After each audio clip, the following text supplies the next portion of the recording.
Fala pessoal, estamos ao vivo mais uma quarta-feira aqui com vocês.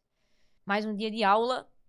Estamos na aula 5, né? Na aula 2 do módulo 2. Hoje vamos falar um pouco sobre virtudes. Então vamos entrando aí. Boa noite para quem já está conosco. Então boa noite a todo mundo que está entrando aí. Vamos dar 2 minutos para o pessoal ir entrando. E a gente já vai começar mais uma aula, tá certo? Muito feliz de estar aqui mais um dia, mais uma semana com vocês.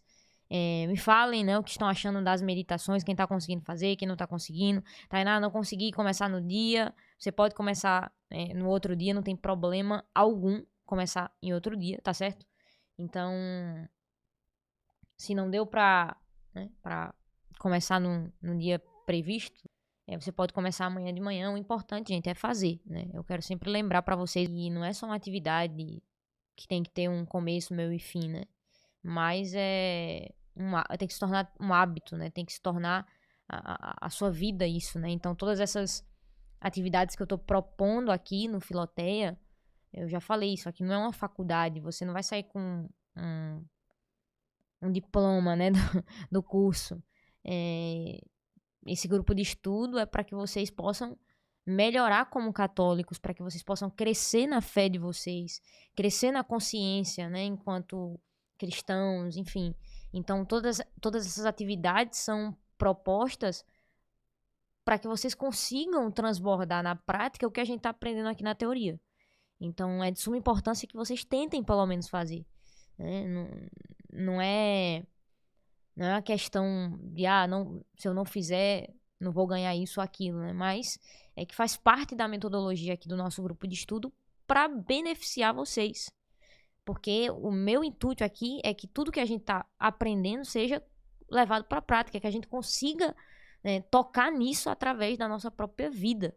Né? Então, que através de cada aula vocês possam perceber no dia a dia aquela aula acontecer através da vida de vocês, tá? Então, é importante que vocês possam iniciar se vocês não iniciaram, tá? Se não iniciaram ainda, não tem problema. Amanhã de manhã vocês já começam o livro Filoteia, né? Tá lá no grupo. Qualquer dúvida você pode mandar pra gente também no privado do suporte, e a gente vai ajudando e vai acontecendo, beleza? Então vamos lá. Acho que já deu tempo aí da galera entrar. Vamos começar. Hoje a gente vai falar sobre as virtudes, né? A Sara tá falando, Tainá tá linda hoje, e sempre, né? Obrigado, Sara, que hoje eu tô com um penteado diferente, né? Hoje aqui em Recife a gente tem a festa de Nossa Senhora do Carmo. Então, saí da missa de Nossa Senhora do Carmo, só passei rapidão, né?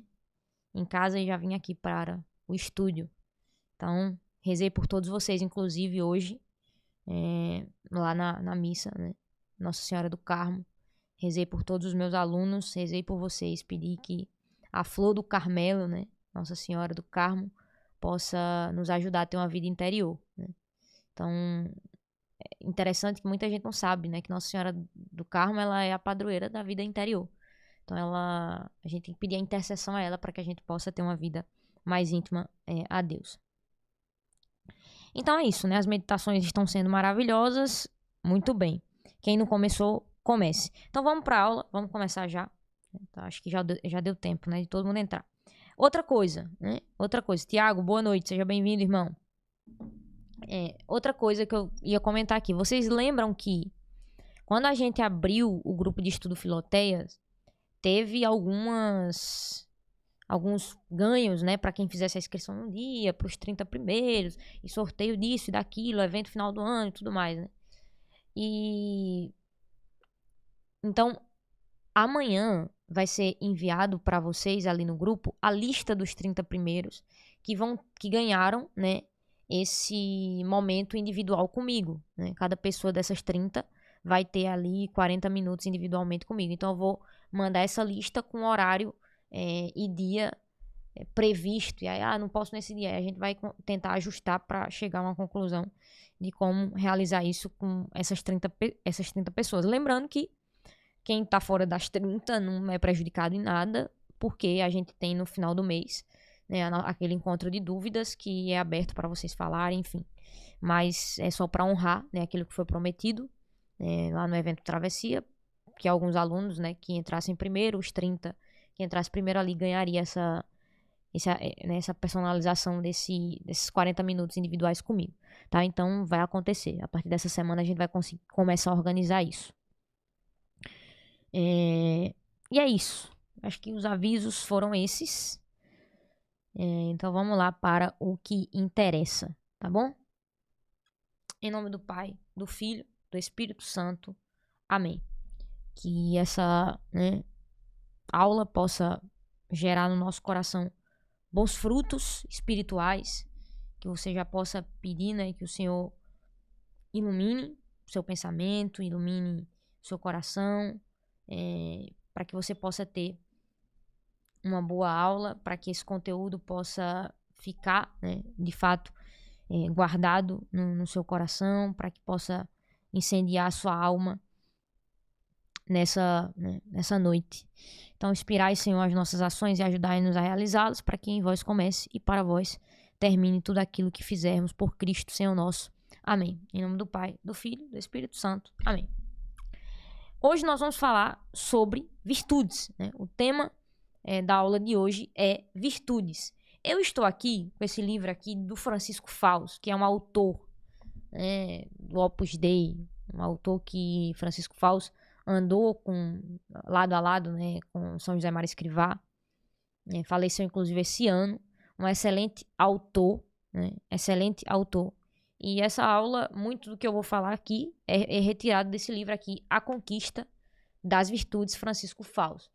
Quero que vocês, né, tirem print, porque esse é um livro que na hora que vocês tiverem condição de comprar ele, tá?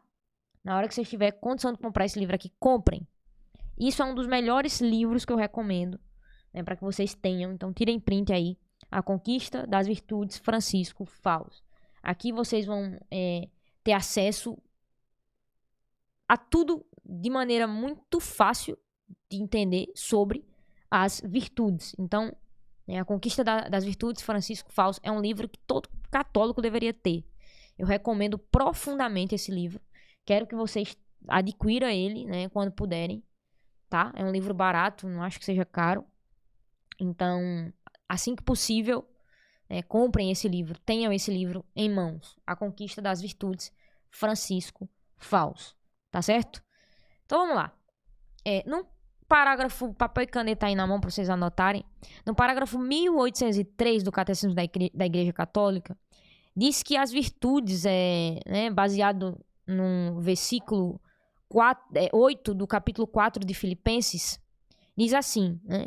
Tudo que é verdadeiro, nobre e justo, tudo que é puro, amável e de boa reputação, tudo que é virtude é digno de louvor. Isto deveis ter no pensamento.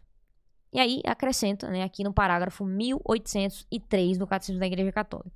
A virtude é uma disposição habitual e firme para praticar o bem. Ponto. Então, a definição de virtude para o catecismo é uma disposição habitual e firme para praticar o bem. Então, a virtude é isso. Essa disposição habitual para praticar o bem. Então, só é virtude quando se torna habitual. Fazer um bem de vez em quando não é virtude. Você fez o bem acidentalmente.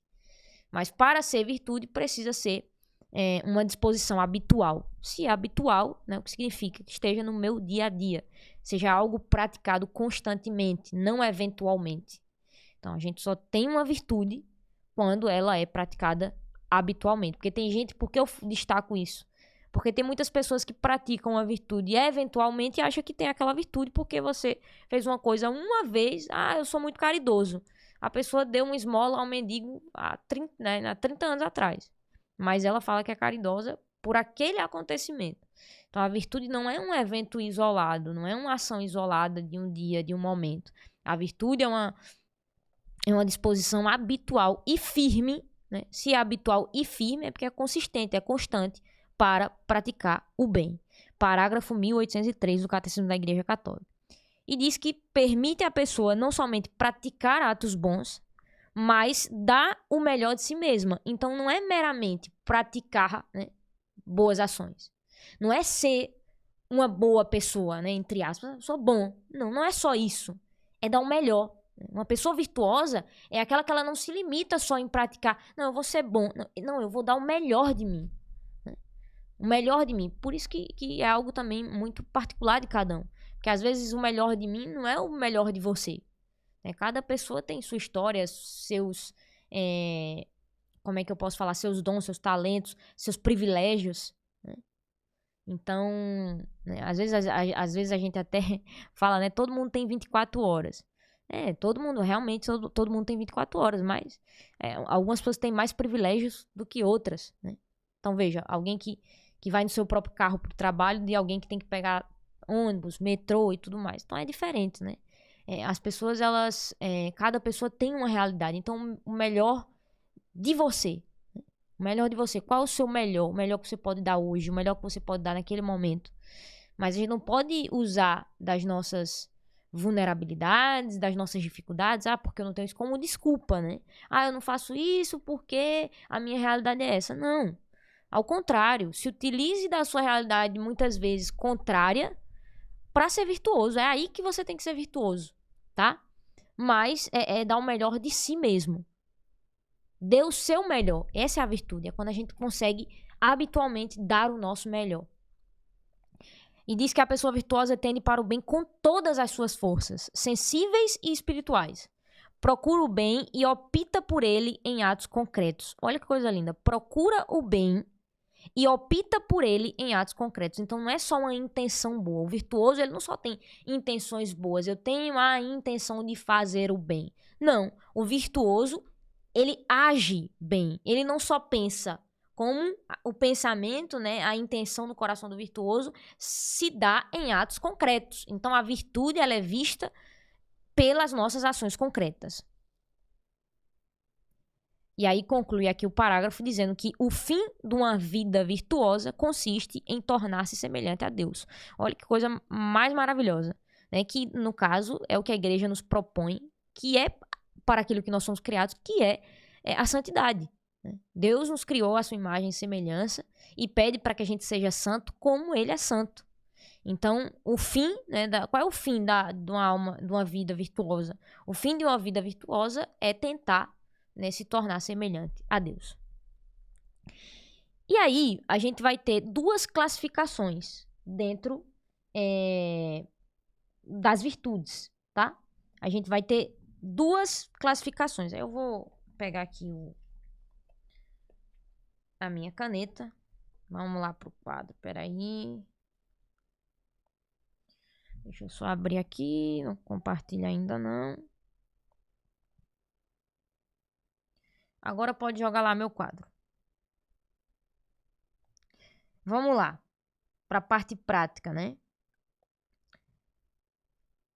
A igreja, ela divide as principais virtudes, né, que a igreja católica ensina, elas são divididas em dois grupos. Vocês sabem quais grupos são? Deixa eu tirar isso aqui. Elas são divididas em dois grupos. Dois principais grupos, que são... Vamos ver se alguém sabe aí.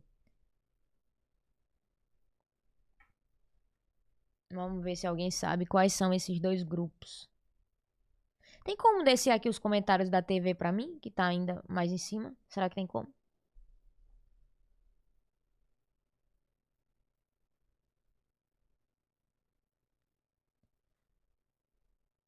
Isso.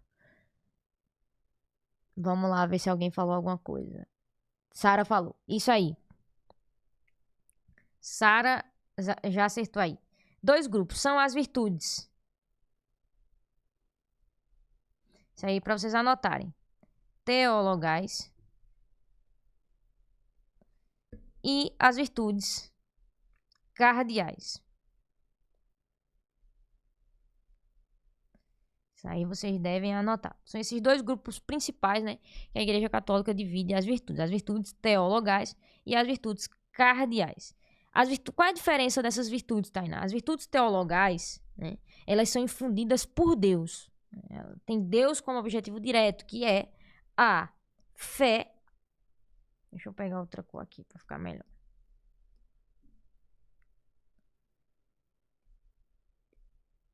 a fé, a esperança e a caridade. Já as virtudes cardeais são elas: a prudência,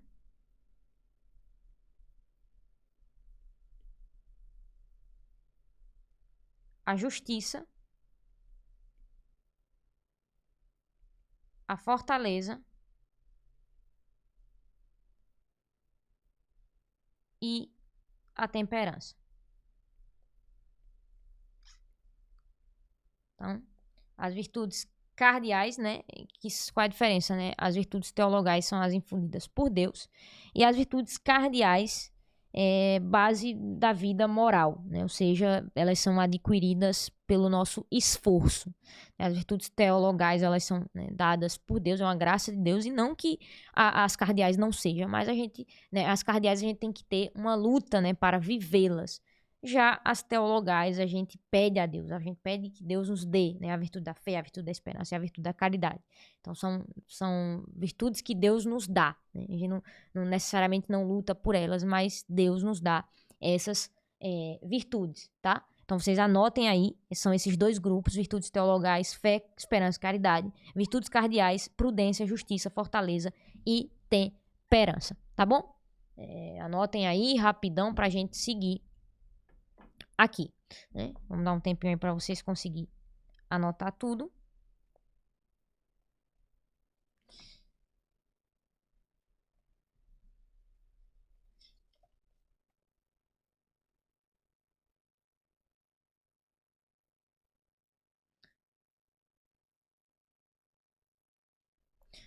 Eu acho que já deu tempo, né? Virtudes teologais: fé, esperança, caridade; cardeais, prudência, justiça, fortaleza e temperança. Pronto, pode tirar o quadro. E aí, agora a gente vai falar um pouco sobre essas virtudes, né? A gente vai, né, lembrar que as 4 virtudes que desempenham, né, esse papel de virtudes cardeais, todas as outras se agrupam em torno delas. Então, todas as outras virtudes se agrupam nessas 4 virtudes, que é a prudência, a justiça, a fortaleza e a temperança. Então, se alguém ama a justiça, o fruto dos seus trabalhos são as virtudes, né? Porque ela ensina a temperança e a prudência, né? A justiça e a fortaleza. Com estes ou outros nomes, estas virtudes são louvadas em numerosas passagens da Sagrada Escritura. Então, vamos falar um pouco sobre a prudência, né? A prudência é a virtude que dispõe a razão prática para discernir, em qualquer circunstância, o nosso verdadeiro bem e para escolher os justos meios de o atingir. Em Provérbios 14:15 diz que o homem prudente vigia os seus passos. 1 Pedro 4:7 diz: sede ponderados e comedidos para poder desorar. Então, a prudência é a reta norma da ação, né? Escreve São Tomás. Seguindo Aristóteles, né? Não se confunde nem com a timidez ou medo, nem com a duplicidade ou dissimulação. É chamada, em latim, né, auriga virtuntum, condutor das virtudes. Então, você pode puxar uma setinha aí, né, na palavra prudência, e você escreve, né, Provérbios, referência a essa virtude.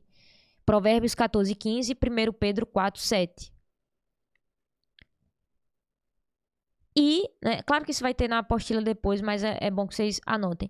E como fala aqui, ela é o condutor das virtudes. Por que condutor das virtudes, Tainá? Ela é uma espécie, a virtude da prudência, ela é a que guia, né, as outras virtudes, indicando-lhes a regra e a medida, né, de cada coisa.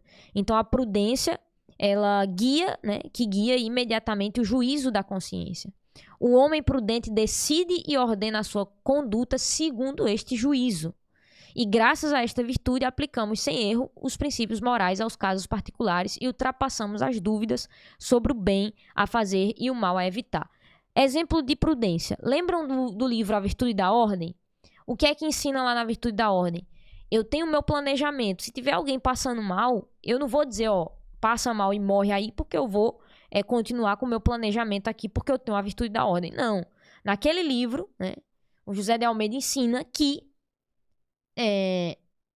quando é um ato de caridade, ele é mais importante do que o nosso planejamento. E o que é isso?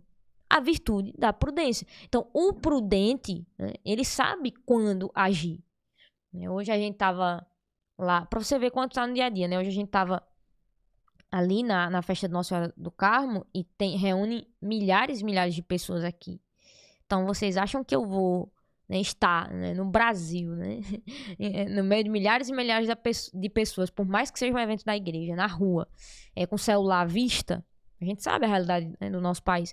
Não, é questão de prudência. Ou não levar o celular, ou guardar bem o celular, né, esconder dentro da roupa. Por quê? Porque tem um risco. A gente sabe que tem um risco. Então, o prudente, ele mede a situação, ele vê a situação, ele tem a prudência. Então, por isso que essa virtude é o condutor das outras virtudes. Porque sem prudência, você não consegue ser justo, sem prudência, você não consegue ter temperança, sem prudência, você não consegue ter paciência, sem prudência, enfim. Então, a prudência, ela é esse fio condutor das outras virtudes, porque é justamente ela o juízo da consciência, né, que mede, né, o limite das coisas, o que fazer, o que não fazer, tá bom? Então, nós devemos cultivar dentro, né, da nossa vida, lutar para ter essa virtude da prudência. Depois a gente vai ver a virtude da justiça. A virtude da justiça é a virtude moral que consiste na constante e firme vontade de dar a Deus e ao próximo o que lhes é devido. A justiça para com Deus chama-se virtude da religião. Para com os homens, a justiça leva a respeitar os direitos de cada qual e a estabelecer nas relações humanas a harmonia que promove a equidade em relação às pessoas e ao bem comum. O homem justo, tantas vezes evocado nos livros santos, distingue-se pela retidão habitual dos seus pensamentos e da sua conduta para com o próximo. Levítico 19:15. Levítico 19:15 diz assim: não cometerás injustiças nos julgamentos, não favorecerás o pobre, nem serás complacente para com os poderosos. Julgarás o teu próximo com imparcialidade, né? Referência de prudência. Mais uma referência na Bíblia, Colossenses 4:1. Senhores, dai aos vossos escravos o que é justo e equitativo, considerando que também vós tendes um Senhor no céu. Eu acho interessante a justiça, porque, olha, seja justo com Deus e com os homens. Dá a Deus o que é de Deus. O que é ser justo com Deus? Nós temos um dia de 24 horas. Muitas vezes negligenciamos a nossa vida de oração. Por exemplo, né, eu passei essa atividade da meditação, que vai levar aí 10 minutos da tua manhã. Quando a gente deixa de fazer isso, a gente está sendo injusto com Deus. Injusto porque Deus nos deu 24 horas. Porque, né, Deus nos deu tantas horas e a gente não consegue, por dia, viver essas horas, dedicar algumas dessas horas, alguns minutos dessas horas para Ele. Então a gente está sendo injusto com Deus. Então quando a gente fala de justiça, muitas vezes a gente fala, justiça para mim, né? A gente já se coloca no centro. Eu mereço justiça, né? Ou justiça com os homens, ou a justiça humana. Mas muitas vezes não meditamos na justiça para com Deus. Temos que ser justos com Deus. E a justiça com Deus se dá através da nossa vida de oração, da nossa relação com Ele. Estamos sendo justos com Deus, porque se a gente não for justo com Deus, como a gente vai ser justo aos homens, né? Então, dar a Deus o que lhe é devido é a justiça, né? E dar aos homens o que lhe é devido. Então, a gente tem que pensar, porque muitas vezes no nosso dia a dia a gente acaba sendo injusto com os outros. A gente acaba realizando a injustiça de tantas maneiras, né, veladas. Então, nós temos que meditar ao redor das pessoas que estamos. Será que a gente tem sido justo? Você que tem um empreendimento, né? Será que tem pagado o necessário aos seus funcionários? Será que você tem feito a coisa certa? Será que você tem agido com a justiça? Então, são coisas que você tem que pensar nas menores coisas do seu dia. As virtudes, elas não são para ser aplicadas só às grandes coisas, não. Só quem tem que ter a virtude da justiça é o juiz, é o presidente, é o papa. Não. Todos nós devemos ser justos nos detalhes do nosso dia a dia. Dar aos homens o que lhe é devido. O justo é justo, né? Qual é o justo? Então, né, nós devemos pensar nisso. Aí depois a gente vai para outra, né, a terceira virtude, que é a fortaleza. é a virtude moral, que no meio das dificuldades assegura a firmeza e a constância na prossecução do bem, ou seja, na realização do bem. Torna firme a decisão de resistir às tentações e de superar os obstáculos na vida moral. A virtude da fortaleza dá capacidade para vencer o medo, mesmo da morte, e enfrentar a provação e as perseguições. Dispõe a ir até a renúncia e ao sacrifício da própria vida, na defesa de uma causa justa. Salmo 118, versículo 14 diz assim: O Senhor é a minha fortaleza e a minha glória. João 16,33 diz: No mundo há vez de sofrer tribulações, mas tende coragem, tende ânimo, eu venci o mundo. A virtude da fortaleza é uma das virtudes que eu mais gosto. Por quê? Porque é a fortaleza que nos dá a condição para que a gente persevere. Sem a virtude da fortaleza, não conseguimos ser fiel naquilo que a gente se propõe. É com a virtude da fortaleza que a gente vence. Não, a fortaleza é aquilo que me dá a constância, é aquilo que me dá a perseverança, é aquilo que me faz ir até o fim, é aquilo que me tira o medo, é aquilo que... Ao contrário, não que me tira o medo, mas que me faz vencer o medo, ir com medo mesmo. Então é uma virtude dos santos, é a virtude que levou os santos até o fim.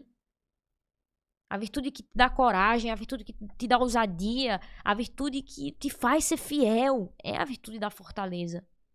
E é uma virtude que devemos cultivá-la sempre. Por último, não menos importante, tem a virtude, né, da temperança, que é uma virtude também. Todas essas 4 virtudes são essenciais, né, porque, como eu disse anteriormente, delas se dão todas as outras virtudes.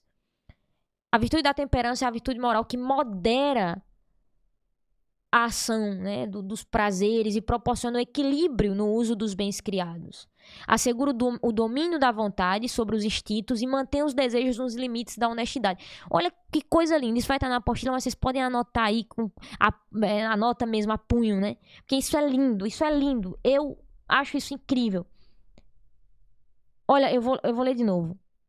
Assegura o domínio da vontade sobre os instintos, é a minha parte preferida, e mantém os desejos nos limites da honestidade.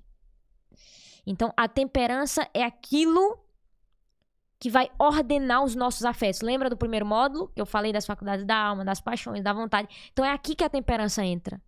A temperança entra para ordenar os nossos afetos, né, a nossa atração pelos prazeres, e proporciona equilíbrio àquilo, né, que foi criado por Deus para que a gente use, mas use com sabedoria.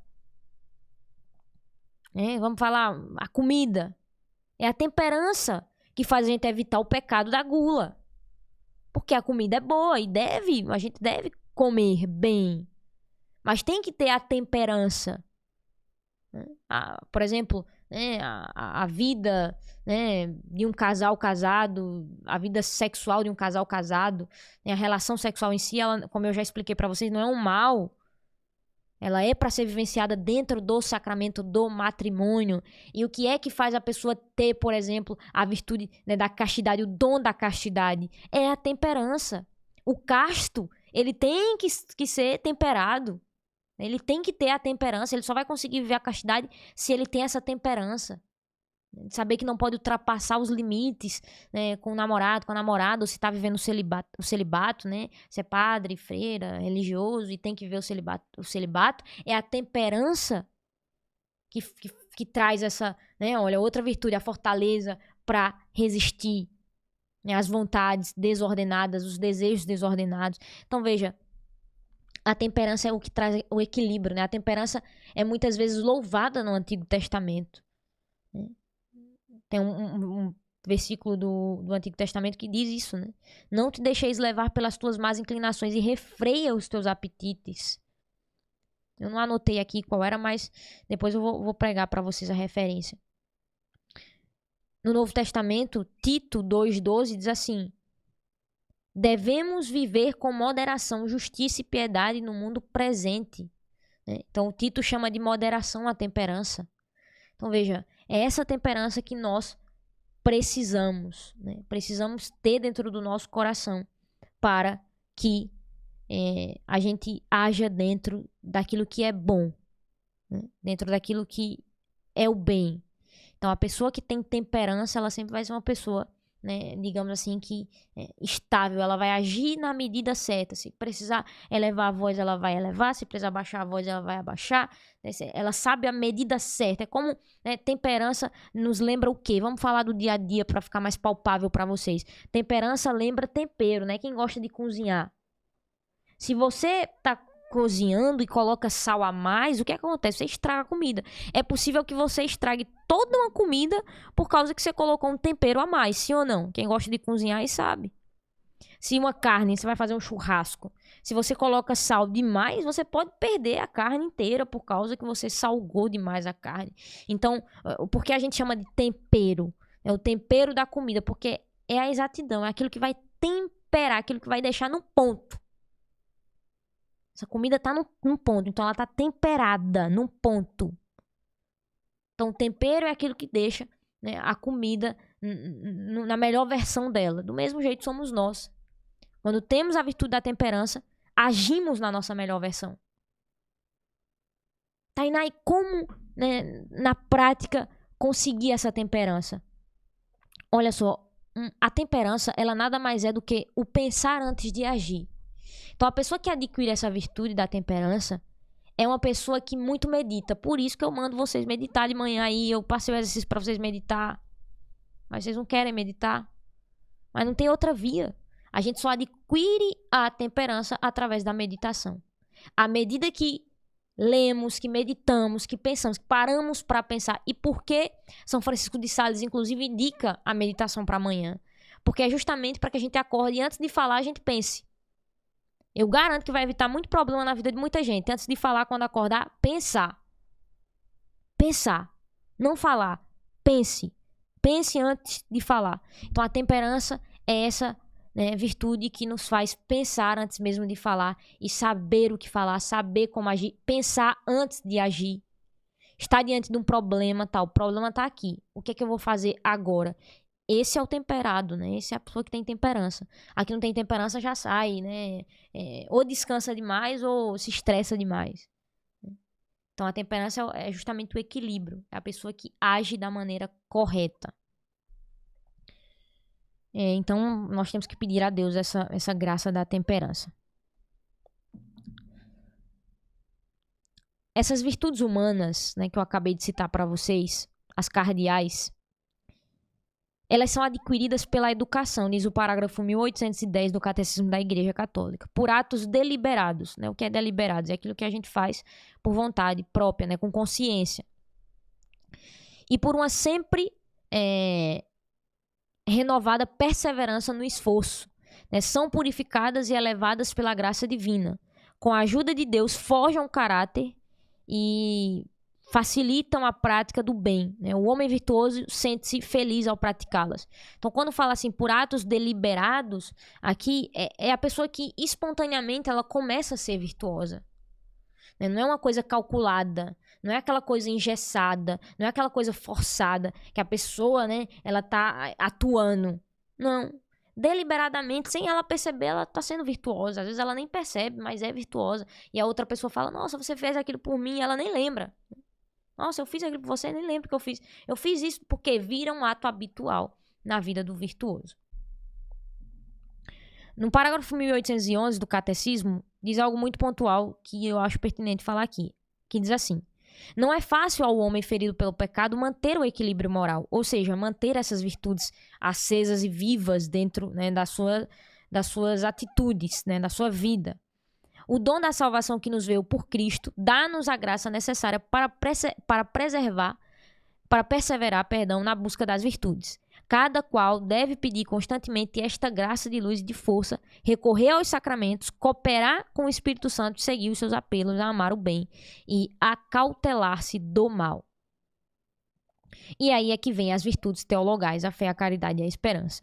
As virtudes humanas radicam nas virtudes teologais, que adaptam as faculdades do homem à participação na natureza divina. De fato, as virtudes teologais referem-se diretamente a Deus e dispõem os cristãos para viverem em relação com a Santíssima Trindade. Tem Deus uno e trino por origem, motivo e objeto. As virtudes teologais fundamentam, animam e caracterizam o agir moral do cristão. Informam e vivificam todas as virtudes morais. São infundidas por Deus na alma dos fiéis para nos tornar capazes de proceder como filhos seus e, assim, merecerem a vida eterna. São o penhor da presença e da ação do Espírito Santo nas faculdades do ser humano. São 3 as virtudes teologais que eu já falei, né? Fé, esperança e caridade. E aqui no livro de Francisco Fausto, A Conquista das Virtudes, diz assim sobre, né, as virtudes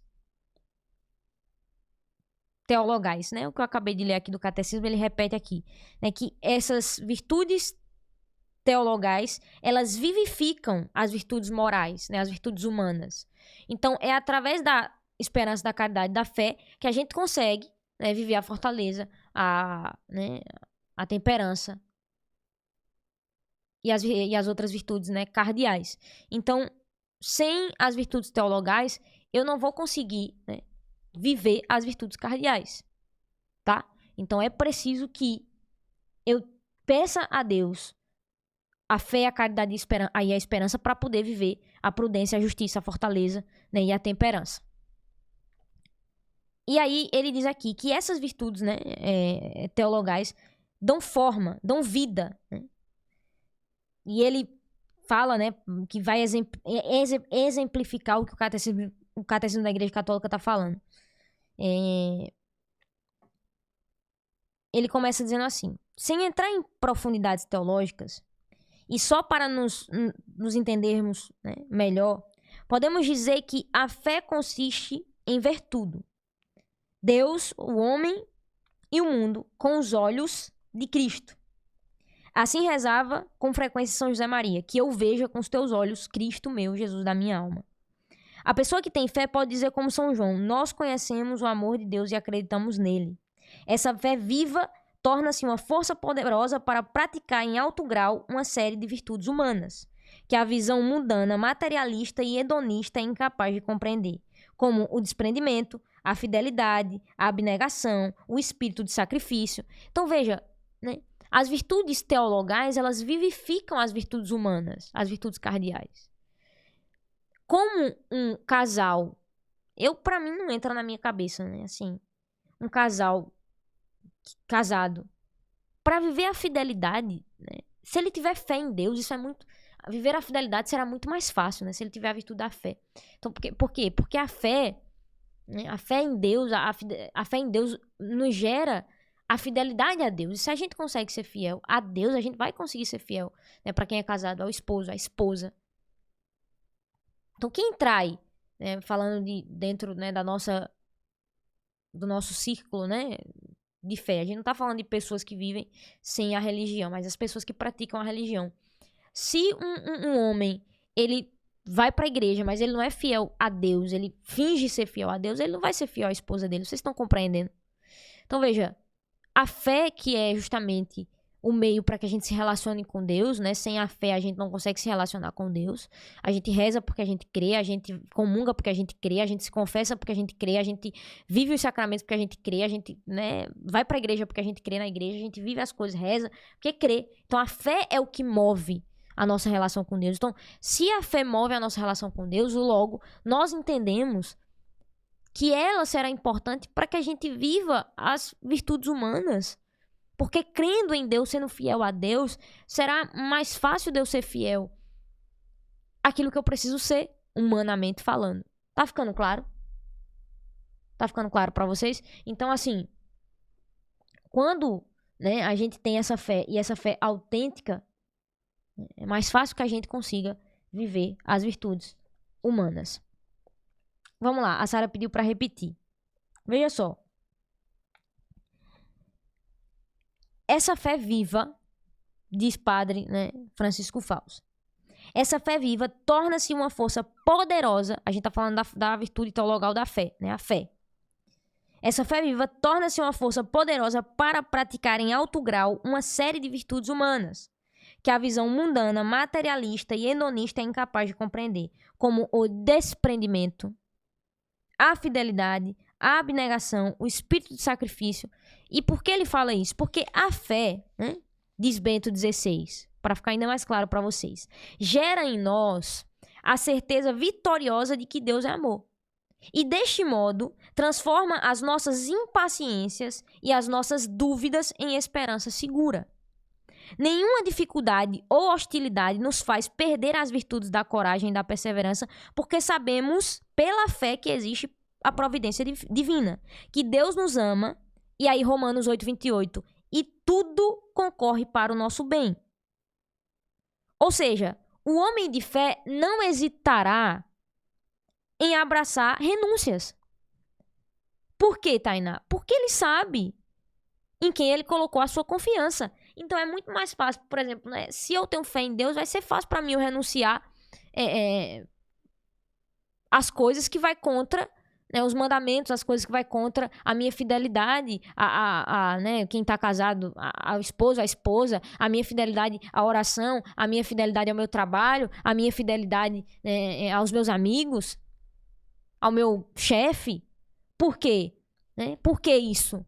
Porque eu tenho fé em Deus, eu creio em Deus. Então a renúncia, porque querendo ou não, as coisas que a gente faz no dia a dia exigem de nós. Pra gente ser bom, gente, exige. Pra gente fazer o certo, exige. Ora, claro que exige. Claro que exige de nós. Quantas vezes a gente não é tentado, né, a fazer o mal? Aconteceu hoje isso. Eu tava num restaurante, né, eu, minha irmã e mais uma amiga. Nós estávamos em 3. E aí o garçom, né, nós dividimos a conta por 3, e aí o garçom passou o meu cartão da minha irmã e falou obrigado, ele, né, e faltava a minha amiga pagar. E aí na hora a gente riu e falou, a gente poderia ficar calado agora, né, e ele ia embora e minha amiga não pagaria. Mas isso seria justo? Não. Então, mas aí a gente tem que, né, renunciar o mal para fazer o bem. Vocês entendem? Que não deixa de ser um sacrifício, né, dizer não ao mal para fazer o bem. E aí o que é que Francisco Fausto está dizendo? Que a virtude da fé nos ajuda a ser fiel, a renunciar, a sacrificar, a mortificar.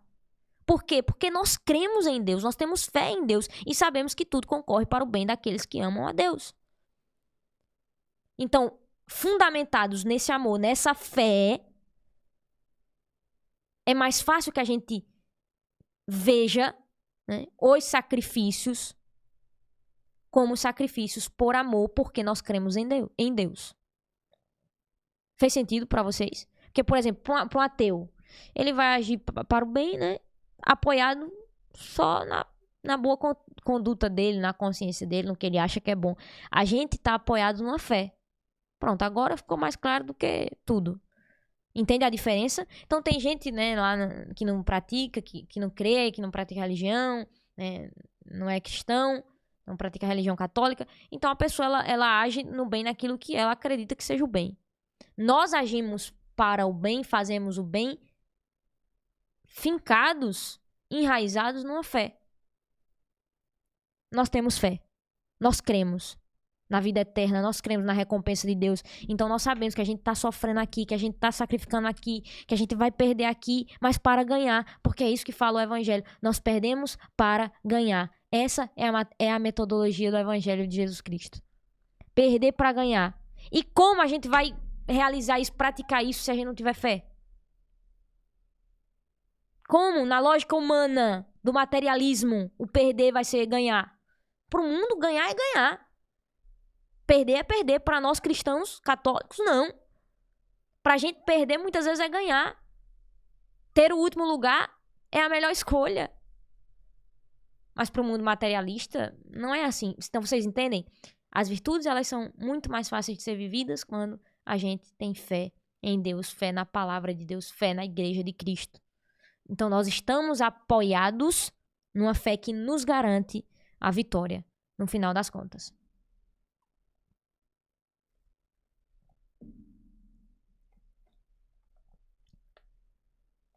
Vamos falar um pouco sobre a esperança. A virtude teologal da esperança é suporte poderoso para a alegria e o otimismo. Qualidades humanas que um cristão deveria possuir habitualmente. tantos cristãos não têm nem alegria nem otimismo. Às vezes a gente chega nas igrejas, as pessoas estão tão tristes e desesperançosas, para baixo, né?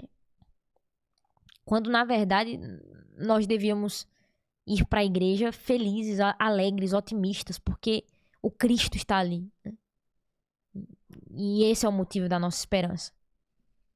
Então a esperança ela faz crescer, né, como uma potência superior às forças humanas, às virtudes da magnanimidade, que é aspirar às metas grandes e difíceis, da audácia, que é enfrentar e vencer o medo dos obstáculos e fracassos, e da humildade, que não é covardia nem desânimo, mas consciência da nossa fraqueza e confiança na luz e na força de Deus. Mais uma vez, parafraseando Bento XVI, ele diz que a esperança manifesta-se praticamente nas virtudes da paciência, que não esmorece no bem, nem sequer diante de um aparente insucesso, e da humildade, que aceita o mistério de Deus e confia nele, mesmo na escuridão.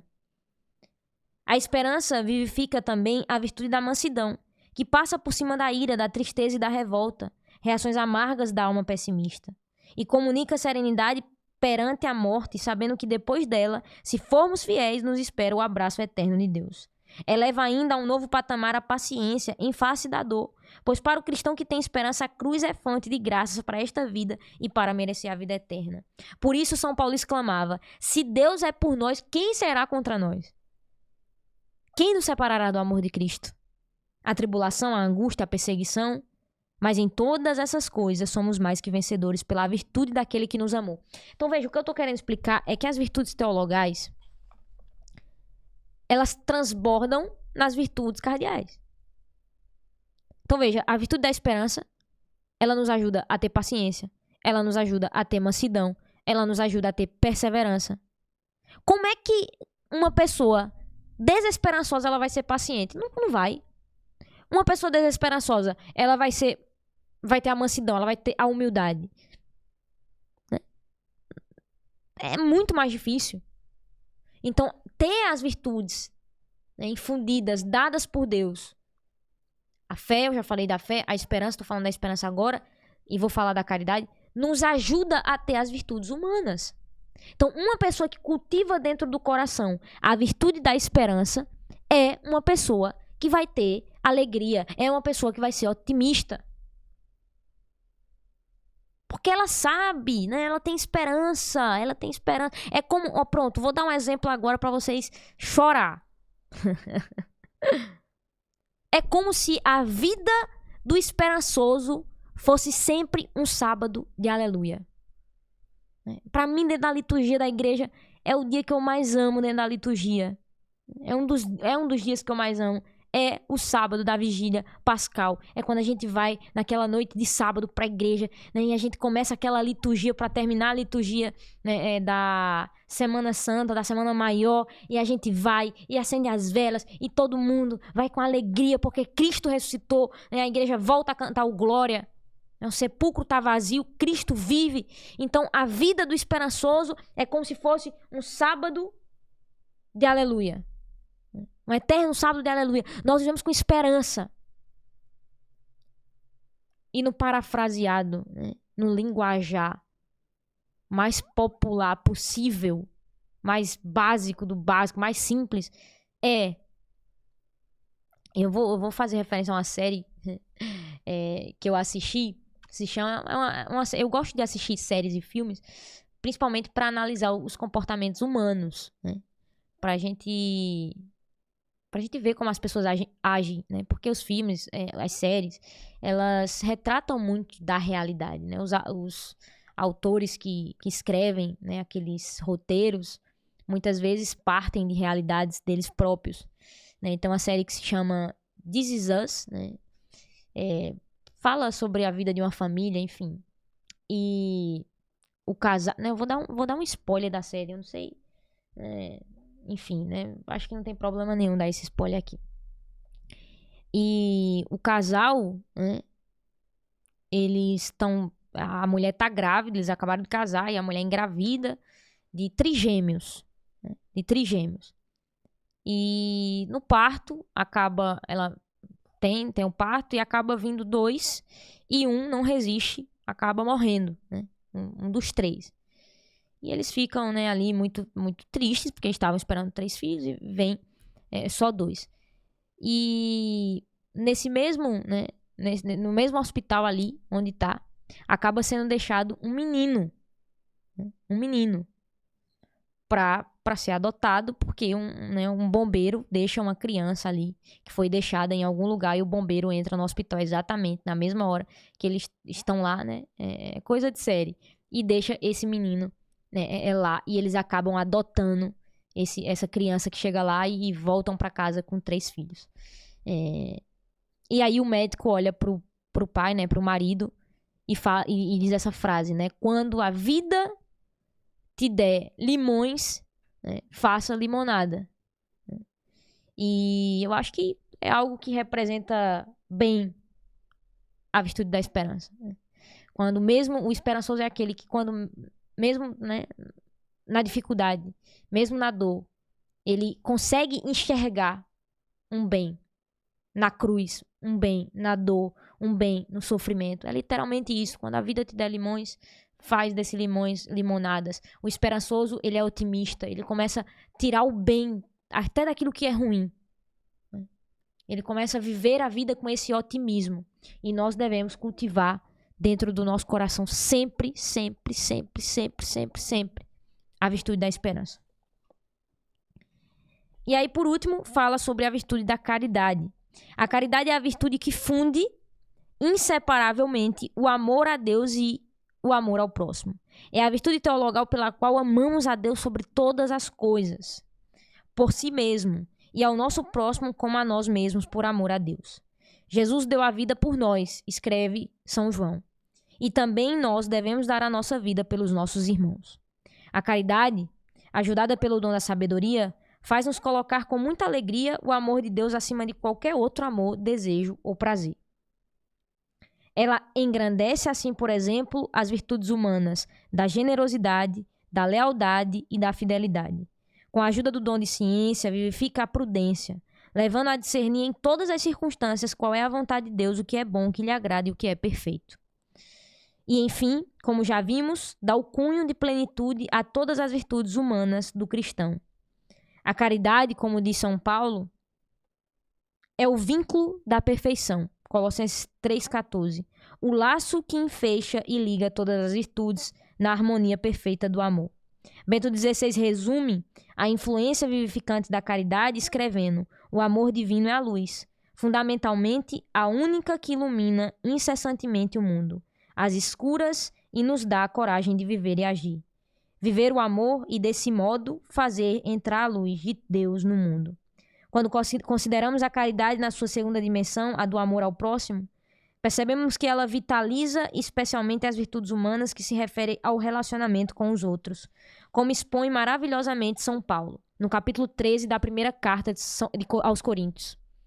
O amor é paciente, o amor é bondoso, não tem inveja, o amor não é orgulhoso, não é arrogante, nem escandaloso. Não busca os seus próprios interesses, não se irrita, não guarda rancor. Não se alegra com a injustiça, mas se rejubila com a verdade. Tudo desculpa, tudo crê, tudo espera, tudo suporta. Um elenco de virtudes humanas que o amor ou a caridade desperta, fortalece e impregna de valor sobrenatural. Com isso, né, a gente termina a reflexão dessas 3 virtudes teologais, né, a seiva das virtudes, que é o amor. Tudo o que comentamos poderia resumir-se nesta frase, síntese de São José Maria, que está em Suco, parágrafo 443. Nada aperfeiçoa tanto a personalidade como a correspondência à graça. Ou seja, nada nos deixa mais virtuosos. Por que eu foquei bem aqui nesse capítulo do livro da Conquista das Virtudes de Francisco Fausto, que para mim é um dos melhores capítulos, né? Inclusive, né, esse capítulo se chama Mais sobre a Alma das Virtudes, né? Que aí vem falar dessas virtudes teologais, que através delas a gente consegue as virtudes humanas. Porque é o que São José Maria Escrivá fala aqui. Nada aperfeiçoa tanto a personalidade como a correspondência à graça. Se correspondemos a essas virtudes teologais, se correspondemos a essa graça de Deus que nos chama a ter fé, esperança e caridade, ter amor, né? Como Paulo fala na carta aos Coríntios também, né? Se eu tiver todos os dons e não tiver amor, de nada vale. Então, sem essas virtudes teologais, eu não vou conseguir ter as virtudes humanas. Eu posso ser uma pessoa moralmente boa, moralmente correta, mas se eu não tiver fé, se eu não tiver caridade, se eu não tiver esperança, eu não vou estar correspondendo à graça a qual Deus me chama. Então, nós devemos pedir essa graça a Deus, Senhor, né, de corresponder a Ele, de corresponder à caridade, de corresponder à esperança, de corresponder à fé. Que a gente tenha dentro do nosso coração essas 3 virtudes teologais para que a gente possa se desenvolver, para que a gente possa buscar através da graça que Ele vai nos dar essa graça, e essa graça vai nos dar disposição para que a gente possa lutar pelas virtudes morais, pelas virtudes, né, cardeais, a temperança, a fortaleza, a justiça, a prudência. Então veja, o amor, essa potência na alma que faz a gente se mover, viver e existir em Deus. O amor é que nos faz querer todos os dias acordar e fazer aquilo que tem que ser feito. Se isso não tiver apoiado, enraizado no amor, não dura. Se isso não tiver bem fincado no amor, não dura. Na fé, na esperança, não dura. Você está construindo, né, sua casa na areia. Como diz o Evangelho, a parábola, né? O amor, né? A fé, a caridade e a esperança, a caridade ou o amor, é a rocha que a gente pode construir a nossa casa, que é a nossa vida interior, que é as nossas virtudes humanas. Elas têm que ser construídas em cima dessa base que é as virtudes teologais. E aí, né, tem outro capítulo aqui que eu quero completar, que diz assim, o capítulo se chama Aquisição das Virtudes, né, a segunda parte do livro. Ele diz, Francisco Fausto diz que não nascemos com virtudes morais. Aí ele fala, acabamos de ver nos 2 capítulos anteriores que as virtudes humanas são purificadas e elevadas pela graça divina. E que as virtudes teologais, fé, esperança e caridade, informam e vivificam todas as virtudes morais. Mas, como é evidente, não se pode purificar, elevar, informar e vivificar o que não existe. Olha isso. Acontece que as virtudes humanas não brotam como capim, nem surgem por geração espontânea. Temos que adquiri-las, conservá-las e cultivá-las com esforço. E o que nos lembra o Catecismo no parágrafo 1804, não adquiridas humanamente como frutos de atos moralmente bons, são adquiridas humanamente como frutos de atos moralmente bons. Então, como orientar esse esforço por conseguir virtudes? Mais uma vez, o Catecismo vai nos ajudar e diz sinteticamente que se adquirem pelos 3 caminhos. Anotem. Coloca meu quadro aí na tela. 3 caminhos. 3 caminhos. Isso aqui é muito importante vocês anotar. Vamos para a prática. 3 caminhos para conseguir as virtudes humanas são por educação,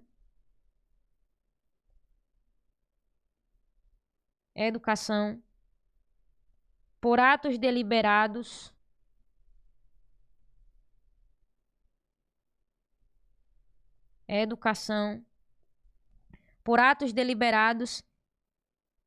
e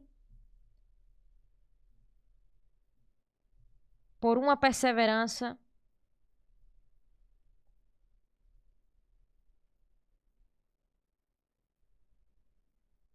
sempre retomada com esforço.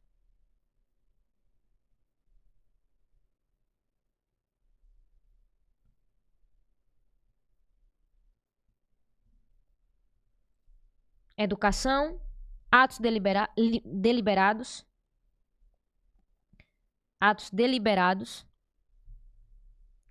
por uma perseverança sempre retomada com esforço. E cada um desses pontos aí, pode deixar o quadro aí enquanto eles escrevem, cada um desses itens merece um ou vários comentários, Francisco Fausto diz. que procuraremos fazer agora e nos próximos capítulos, né? A começar pelo primeiro ponto, né? A educação.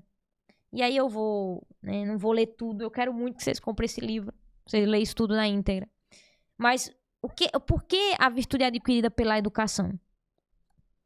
Aí ele faz uma comparação aqui.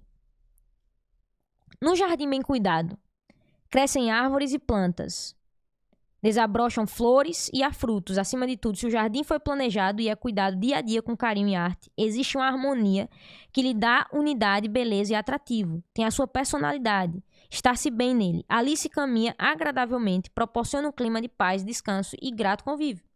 Coloque agora junto desse quadro um terreno baldio com as mesmas condições de tamanho, configuração topográfica, qualidade de solo, umidade e insolação. Que verá ali? Mato em desordem, intransitável, cheio de espinhos, lixo e sujeira.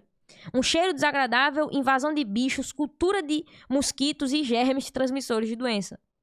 Como já percebeu, o jardim simboliza a vida em que as virtudes foram cultivadas e o baldio a vida largada que cresceu sem virtudes. Ou seja, olha o que Francisco Fausto está dizendo, que nós somos solos iguais. Todo ser humano foi criado, né, da mesma forma por Deus.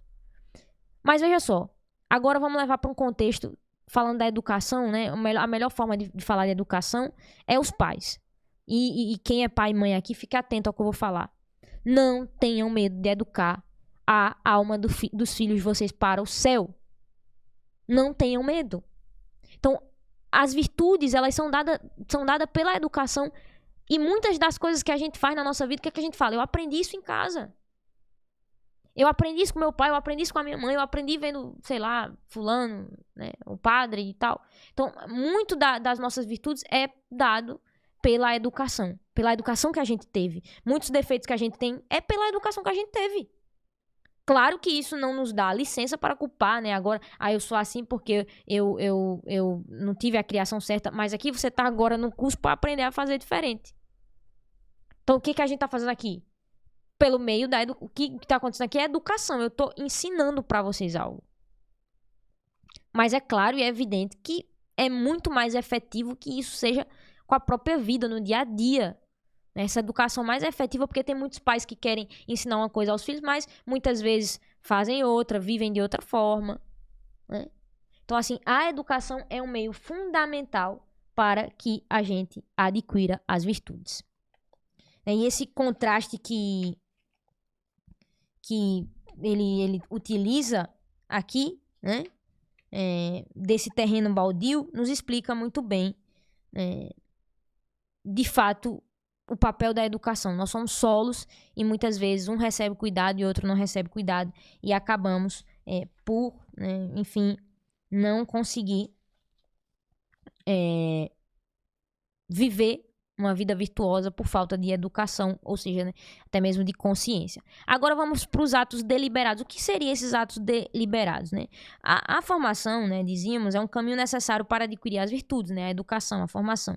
E por isso meditamos nos 3 passos que devem ser seguidos, né? Contemplar exemplos de virtudes, deixar-nos cativar pela beleza e aprofundar intelectualmente nelas.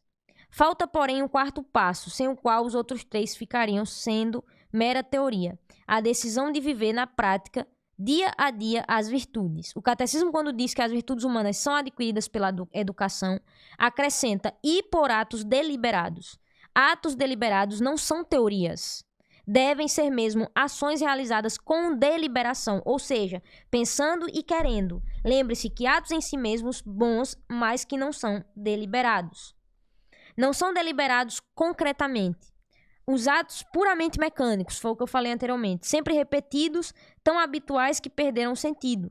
Todos temos vários desses atos bons automáticos, desde saudações rotineiras até orações costumeiras. Não são hábitos virtuosos, isto é, uma sequência de atos pensados e queridos que geram virtudes. São meras habituações, repetições mecânicas. A este propósito, vem-me à memória um filme antigo da época do neorrealismo italiano. Padre Francisco Fausto fala, né? Protagonizado por Aldo Fabrizi, ator então muito popular. Encarnava no filme a figura de um operário que sobe num bonde de manhã cedo, sonolento e mal-humorado, Ao pagar o bilhete, cumprimenta o cobrador como todos os dias, resmungando um buongiorno, né? Que é bom dia em italiano. O cobrador responde aborrecido: não custa nada cumprimentar. O outro se irrita. Mas se acabo de dizer, né, bom dia, e o cobrador retruca: mas há bom dia e bom dia, né? Mas há bom dia e bom dia, né? Tinha toda a razão. Também são ideliberadas certas rotinas no trabalho, no relacionamento familiar, na prática religiosa. Ou seja, o que é que ele está falando? Que esses atos deliberados, eles vêm a partir de uma decisão sincera, né? A partir de uma decisão consciente. Tá? Não é mecanismo. Porque eu conheço gente que nem vai na igreja, mas reza um Pai Nosso todo dia. Isso é virtude, não. Isso é um hábito, né? Dar bom dia todo dia, mas como é esse bom dia? É um hábito rotineiro, não é virtude, né? A virtude, ela brota do nosso coração, a gente pensa nela, a gente sabe que a gente tá fazendo o bem. Então, veja só, coloca o meu quadro aí. De nada vale a gente ter essa questão aqui, veja só, da teoria, que é o que a gente tá recebendo aqui, né? Da teoria. Se a gente não conseguir, que é aqui os atos deliberados, trazer isso para a prática, que é as ações deliberadas. E essa prática, né, esses atos deliberados, quando fala de atos deliberados, justamente são esses atos que a gente faz por consequência daquilo que a gente aprendeu. Então, eu faço isso porque eu sei que isso é o certo a fazer. Então, isso é virtude. É quando eu estou lá, né, você mãe, eu dou muito exemplo, né, da vida familiar, porque eu acho que é isso, né, as virtudes na prática do dia a dia. É você lá, tá escrevendo, né, um relatório na sua empresa e você santificar que não, eu tô, né, escrevendo e vou dar o meu melhor aqui porque, né, eu quero amar a Deus através desse relatório que eu tô fazendo para a glória de Deus, então eu vou dar o meu melhor aqui, eu vou fazer o que tem que ser feito, vou ter paciência. Então você pensa, você tá fazendo aquilo, né, pensando, não, eu quero dar o meu melhor. Você tá dando um banho na sua criança, né, na sua filha, no seu filho, mesmo depois de um dia cansativo, e você tem tudo pra murmurar, pra reclamar, mas você pensa, não, eu vou dar, mesmo, né, o teu cansaço falando mais alto, você vai lá e a virtude, né, é maior do que o teu cansaço. Não, eu vou dar banho na minha filha, no meu filho aqui, com alegria, com amor, vou dar beijo, vou amar, vou proteger, né, vou fazer a oração antes de dormir com ela, com ele. Então, assim, isso é a virtude. É um ato deliberado, esse ato espontâneo de amor. É esse ato que a gente, né, não é um ato mecânico, né, esse ato espontâneo, mas um ato espontâneo que a gente sabe de onde vem. Não é essa coisa, né, corriqueira, mecânica, mas é esse ato espontaneamente feito por fruto da virtude. Ficou claro, pessoal? Eu sei que essa é mais complicadozinho de entender essa parte, mas eu espero que tenha ficado claro. E aí vem a terceira coisa, que é essa luta, né, por uma perseverança sempre retomada com esforço. Então, nós precisamos, de fato, ter essa perseverança, né? Não há perseverança em quem desiste ou interrompe o esforço antes de chegar ao fim. Então, muita gente acaba querendo ser virtuoso, mas não tem essa perseverança. Logo não vai conseguir, né, ser uma pessoa virtuosa, porque sempre desiste, sempre é inconstante. Por isso que é necessário que a gente tenha aqui a perseverança retomada com esforço. Tem um ponto, né, de Forja 112. Forja, pode colocar meu quadro na tela. Eu quero que vocês anotem aí. Forja 112, São José Maria Escrivá, que ele diz assim: meu Deus, quando é que vou me converter? Então, quando São José Maria Escrivá fala isso, né? Meu Deus, quando é que vou me converter? Ele tem essa consciência, né? Porque ele diz que a vida humana é um constante retorno à casa do nosso Pai. Retorno mediante a conversão do coração, que se traduz no desejo de mudar, na decisão firme de melhorar de vida e que, portanto, se manifesta em atos de sacrifício e de doação. Então, nós devemos pedir a Deus a resolução firme, que tantas vezes nos falta. Pedir a Deus, né? Deus, eu quero o que tu queres. Dizer, de fato, ao coração, né, de Deus com sinceridade. Dizer, Senhor, né? Muitas vezes eu ainda não me converti, eu preciso melhorar, eu preciso ser mais prudente, eu preciso ser mais virtuoso, né? Eu preciso ser tantas coisas. Então, quando eu vou me converter? Ter essa consciência, né, sincera, ter esse pedido sincero para que você possa ter essas virtudes. Porque sem essas virtudes cardeais, né, teologais, a gente não vai chegar muito longe na nossa vida com Deus. Pode tirar o quadro. Sem essa disposição, né, dentro da nossa alma para de fato viver, né, as virtudes, a gente muitas vezes vai perecer. A gente vai ficar pelo meio do caminho. A gente vai tropeçar. E eu queria concluir, né, citando o parágrafo 1834 do Catecismo da Igreja Católica, que diz que as virtudes humanas são disposições estáveis da inteligência e da vontade. Né? Lembram da primeira aula, do primeiro módulo, que eu falei das faculdades da alma, né? Da inteligência e da vontade? Então, as virtudes humanas são disposições estáveis da inteligência e da vontade, que regulam os nossos atos, ordenam as nossas paixões e guiam o nosso procedimento segundo a razão e a fé. Então, essas 4 virtudes, a prudência, a justiça e a fortaleza e a temperança, são elas que nos conduz às outras, né, virtudes. E essas virtudes morais, como eu acabei de explicar, né, elas se desenvolvem pela educação, pelos atos deliberados e pela perseverança no esforço. E a graça divina purifica, né, todas essas nossas intenções. Já as virtudes teologais dispõem aos cristãos para viver em relação com a Santíssima Trindade. Né, tem Deus por origem, motivo e objeto, Deus conhecido pela fé, esperado e amado por si mesmos. Então, é isso. Né? Essa foi a aula de hoje. Esse final aqui de aula, eu queria dar um conselho para vocês. Que é: se vocês tiverem tempo, né, eu passei um filme na primeira aula desse módulo para vocês assistirem. Não sei se vocês assistiram. Mas procurem. Não precisa ser sempre, mas uma vez por mês, né? De 15 dias. Ver um filme, né? Ler um livro. Eu vou indicar para vocês, né? Algum livro mais fácil de ficção. Para que você possa ver, né, na arte, naquilo que é ficcional, possa observar a relação humana e olhar para você mesmo. Né? Veja, Padre Francisco Fausto, ele cita filmes, citam atitudes. Por quê? Porque é justamente a gente vendo muitas vezes ali na ficção que a gente vê o que é e como funciona na vida real. Né? Então você vê vocês que costumam ver série, filme, treine o seu olhar para perceber a ação das pessoas, como a pessoa tá agindo. Não veja só por entretenimento, né? Porque vocês ficam consumindo tanto celular, tanta rede social, que vocês atrofiam, né, o cérebro, a inteligência. Vocês perdem a capacidade de pensar.